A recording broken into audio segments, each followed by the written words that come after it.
Emlékezz majd néha rám, ha egyszer örökre elmegyek, ha majd az élet színpadán lassan minden fény kialszik nekem. Nem lesz már taps és újongás, csak a csend kísér majd el magányos utamon. Ahogy a lélek hangtalanul útnak indul a végtelen fényben, ragyogó csillagok közt szállok majd, mint egy falevél a szélben. Hosszú nehéz évek súlyát teszem majd le végre csendben. Könnyű lesz a testem, de néha majd talán eszedbe jutok, hogy volt egy srác, aki más volt, mint más, ki szívemér mindent adott, szeretetre várva egy hideg, sötét világba.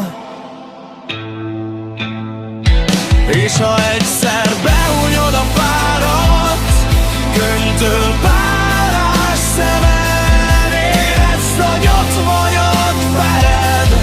Őrizd meg engem minden pillanatban, egy könycsepp legördül majd az arcodon halkan. Csendben tudni fogom, semmi nem volt hiába, mert tovább élek benned egy távoli világba.